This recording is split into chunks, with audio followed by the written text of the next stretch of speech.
All right, in today's video, we're going to be talking about how to repair holes in drywall. This one had a dent in it, and then I pulled out the pieces that were cracked, and this is what I'm left with. I'm going to be able to do that with just some common tools. First thing we're going to want to do is square up the edges of this hole so that you can cut a piece of drywall to match it.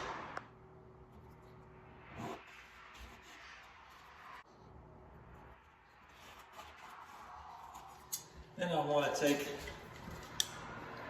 a cutting knife here, and I want to go ahead and cut that out nice and straight.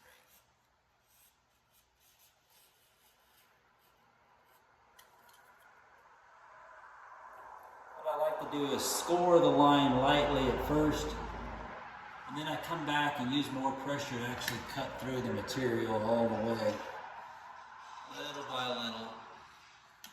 Doing this way can save you a lot of time if you slow down, take your time to make your cut.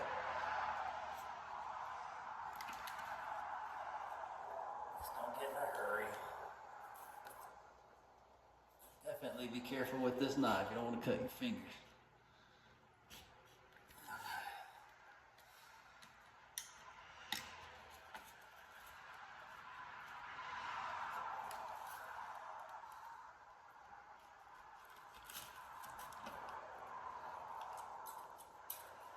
Use a little wiggling motion, just kind of a little downward force at the same time.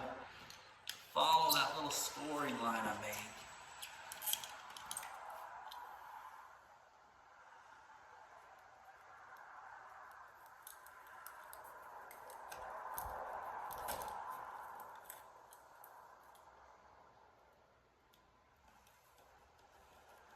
Behind this line on the left, I've got a stud, which is fortunate because I can use that to help my repair. But I'm also going to show you how to do it as if the stud wasn't back there.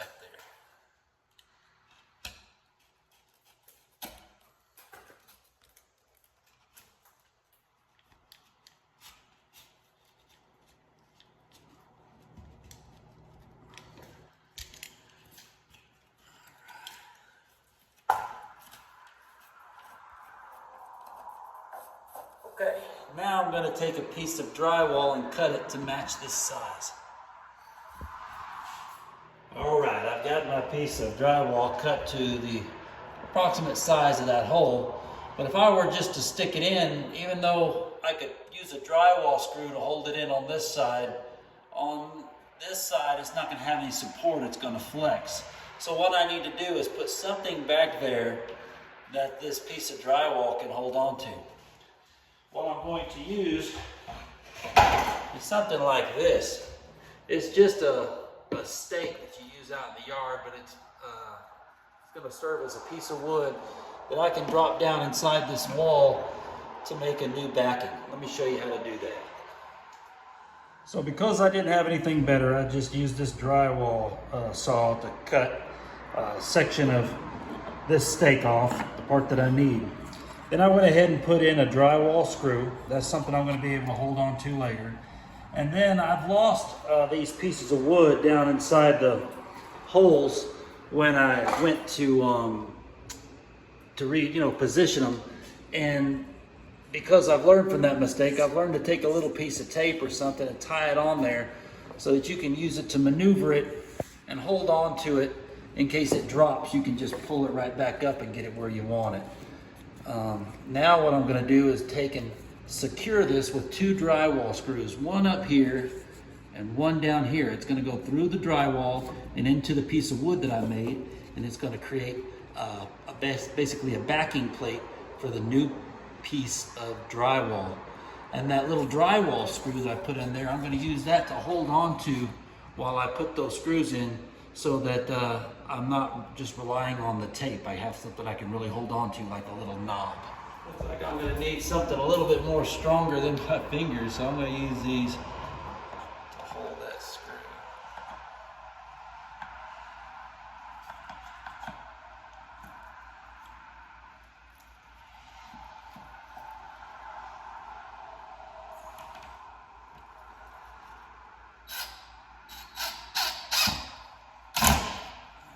Once it bites, you kind of pulls it for you. But up until that point, we're going to have something on there to pull that board back towards that screw. Otherwise, the screw just wants to push it away.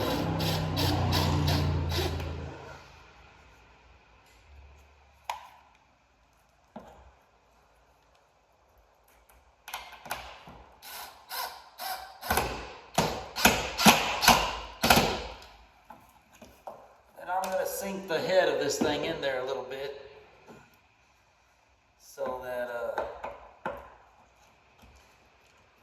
the head of the drywall screw is below the drywall itself. Once I have that in there, I can remove some of this tape, get it out of the way, and I can pull out that drywall screw that I used to hold it. With my backing in place, I can now go and insert my new piece of drywall, and I'll secure that with the drywall screw.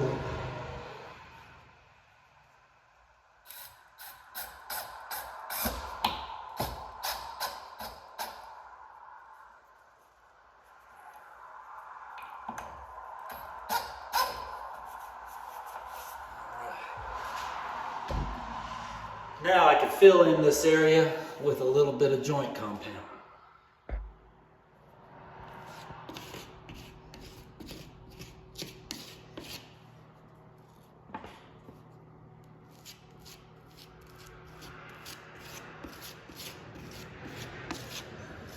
Fill in those holes that I made, hold that backing plate in there. I'll work on this and get it all cleaned up. Now that I've got some material on there, I can come back with my bigger knife and start to smooth that out. Now the wall already has what's called a Santa Fe texture to it. You can kind of see it here in detail. So I want to try to match this texture as I finish up repairing my hole. I've already got the first base layer on there and it's dried and I've sanded it. And then I've gone back in and I've used some drywall material, some mud to make kind of a simulation of the same texture as best I could, because what you're trying to avoid is to have just a nice big round smooth spot on something that would otherwise have texture all over it. And another thing you want to be able to do is kind of look down the wall, and you want to have that as flat as possible. You don't want it to bulge out or stick out. So you can see I've got this one pretty well flush with it. Once this is dry, I'll go ahead and apply some paint, and it should blend in nicely. I'll show you what that looks like. All right, it's all dried up. I'm gonna add a little paint.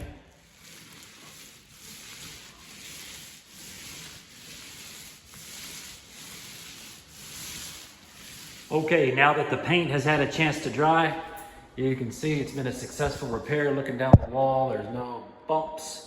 The texture that you can see in the wall is the same as the texture that I put on. So it kind of blends, and I count that as a successful repair. If you guys enjoyed this video, please like and subscribe to this channel. Doing so helps Google throw some money at me through their YouTube, and maybe I can someday retire in Belize. Thank you for watching.